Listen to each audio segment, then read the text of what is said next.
So for the last part, lucky number 7, just needed to get some paint on the wall and connect the studio to the rest of the room. So I connected it with wainscoting on the outside and painted everything in to match, just to make it look like the studio was always meant to be there.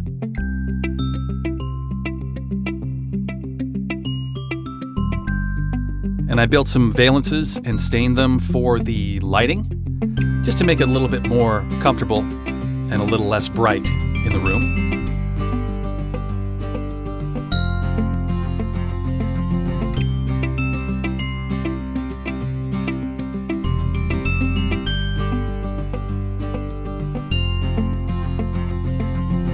And I also built a floating shelf with the leftover lumber that I had and stained it to match.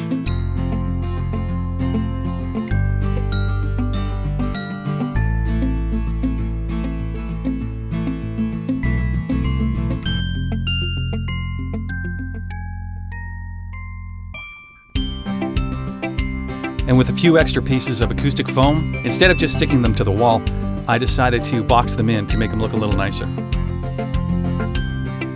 And the finished product. Outside studio to do all the editing.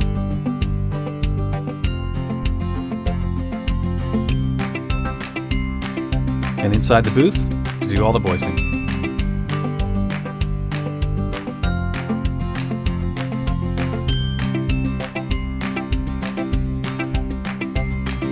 And if you're curious at all on what all this costs, here you go.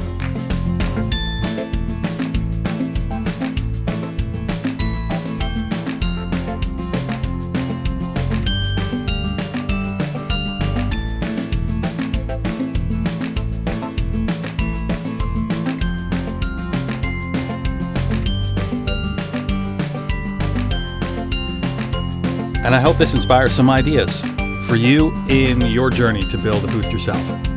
Thanks for watching.